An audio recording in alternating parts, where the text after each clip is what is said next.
হাসিনা সরকারের পতনের পর যখন তদারকি সরকার এলো তখন বলা হলো বাংলাদেশ নতুন বাংলাদেশ। এই নতুন বাংলাদেশ সাম্যর কথা বলবে, এই নতুন বাংলাদেশ উন্নতির কথা বলবে। সেই নতুন বাংলাদেশে সাম্য তো পরের কথা, যতটুকু মহিলারা পাচ্ছিলেন এতদিন ততটুকু বোধহয় পাওয়ার অধিকার আর থাকবে না, কারণ তালিবানি ফতোয়া।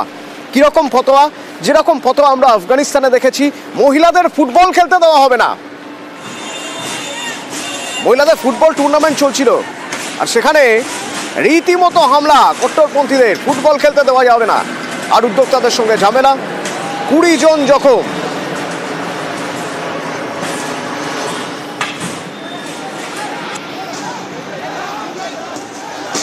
যে ছবি দেখছেন দিনাজপুরের ছবি।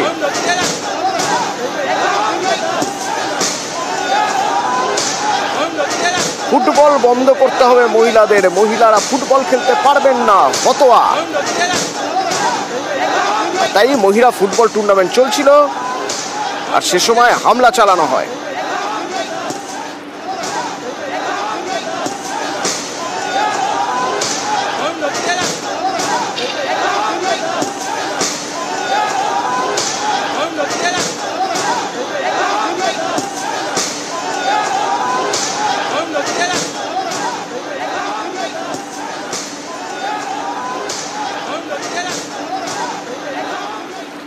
রক্তক্ষয়ী সংগ্রাম, আন্দোলন, তার মধ্যে দিয়ে নতুন বাংলাদেশ তৈরি হয়েছে। তদারকি সরকার, এই বাংলাদেশের দায়িত্বে মোহাম্মদ ইউনূস প্রধান উপদেষ্টা, সেই সরকার ক্ষমতায় এসেছে 6 মাস। এই 6 মাসের মধ্যে নতুন করে আন্দোলন হয়েছে। সেই আন্দোলনের সংখ্যা 100 পার করে গেছে, 150-র কাছাকাছি। তাহলে একবার ভেবে দেখুন, আন্দোলন সংঘর্ষের পর যে নতুন বাংলাদেশ তৈরি হয়েছে, যেখানে বাংলাদেশের যারা তদারকি সরকারের দায়িত্বে রয়েছেন ঘরে বাইরে বারবার এটা বলে বেড়াচ্ছেন, প্রমাণ করতে চাইছেন, দাবি করছেন যে সব কিছু আন্ডার কন্ট্রোল, সবই নিয়ন্ত্রণের মধ্যে, সবাই ভালো আছে। সেটা যে কতটা ফাঁপা তা বোধহয় এই তথ্য থেকে বোঝা যাবে। ঢাকায়, শুধু ঢাকায় 6 মাসে 136 দফা আন্দোলন হয়েছে। আর যদি এই নতুন বছরের কথা ধরা হয়, এখনো পর্যন্ত নতুন বছরের প্রথম 28 দিন অর্থাৎ 28শে জানুয়ারি পর্যন্ত 40 বার আন্দোলন হয়েছে। অবস্থান, বিক্ষোভ, একরকম ক্ষতবিক্ষত পদ্মাপাড়, হিংসা হানানি চলছে, তার মধ্যে ক্ষোভের পারদ বাড়ছে। সচিবালয়, সরকারি অফিস ঘেরাও করে অবস্থান হয়েছে।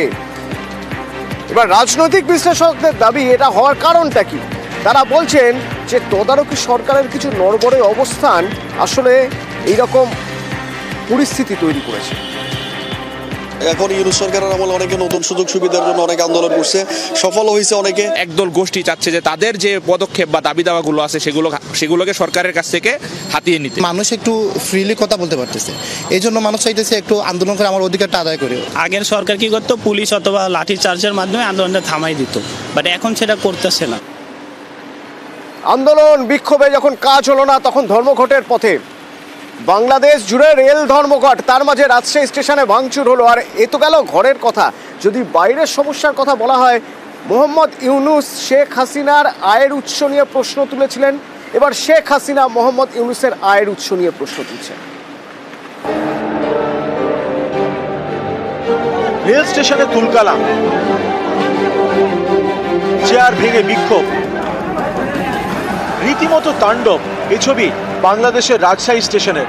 ঘটনার সূত্রপাত রেলকর্মীদের ধর্মঘট ঘিরে। পেনশন এবং মাইলেজ ভাতা বন্ধের প্রতিবাদে সোমবার রাত থেকে ধর্মঘটে সে দেশের রেলকর্মীরা। ফলে দেশ জুড়ে তৈরি হয় অচল অবস্থা। সেই ক্ষোভেই মঙ্গলবার সকালে রাজশাহী স্টেশনে যাত্রীদের তাণ্ডব। আমাদের যে মাইলেজ সুবিধাটা দেওয়া হচ্ছিল দীর্ঘ 160 বছর ধরে, এটা যৌক্তিকতা আছে বিধায় আসছিল। বিগত ফ্যাসিস্ট সরকার সেটাকে যেভাবে গৃহীত করেছিল, তার প্রতিবাদে দীর্ঘদিন ধরে আলোচনা চলছে। আপনারা জানেন, যদি দাবি না মানা হয় ততক্ষণ পর্যন্ত আমাদের আন্দোলন চলবে। আলোচনার মাধ্যমে রেলকর্মীদের সমস্যার সমাধানের আশ্বাস দিয়েছেন বাংলাদেশের অর্থ উপদেষ্টা। কিছু দায়িত্ব ছিল তাদের, কিছু কর্মচারীদের। আমরা বেশ কয়েকদিন আগে আমাদের তাদের যৌক্তিক সেগুলো আমরা দিয়েছি। তারপরে তারা কেন করেছে এটা তাদের ব্যাপার। ইউনূস সরকারের বিরুদ্ধে সরব রেলকর্মীরা, অর্থাৎ সরকারি কর্মীরা। স্বাভাবিকভাবেই বাংলাদেশের তদারকি সরকারের প্রধান মোহাম্মদ ইউনূসের উপর চাপ বাড়ছে। এরই মাঝে তার আয়ের উৎস নিয়ে প্রশ্ন তুললেন শেখ হাসিনা।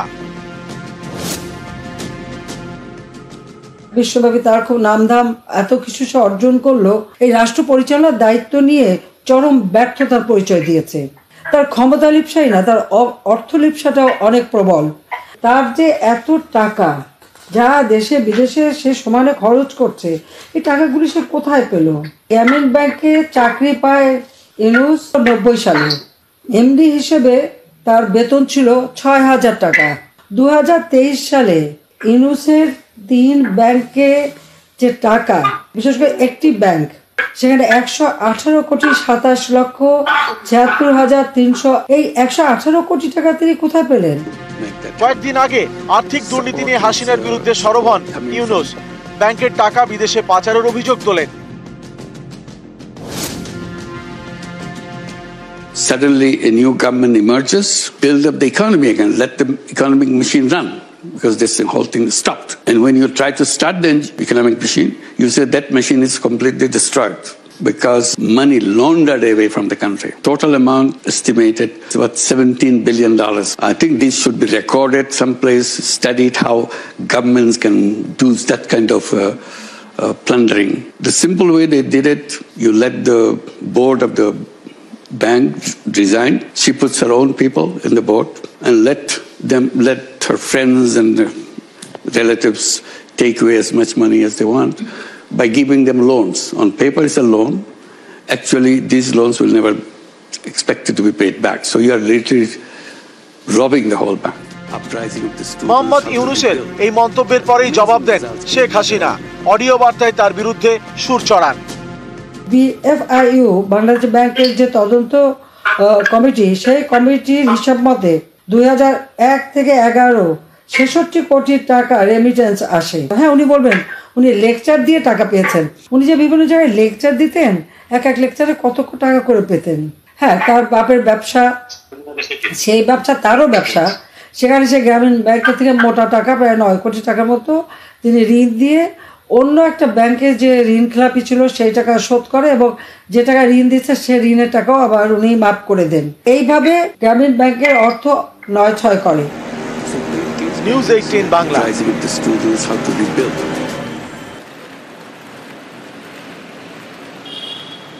সামনে থেকে দেখলে লটারির দোকান, আড়ালে 7টা ঠেক, আর সেই ঠেক ভাঙতে গেলে বিপদ আছে। দেখাবো খবর বিরতির পর, সঙ্গে থাকুন।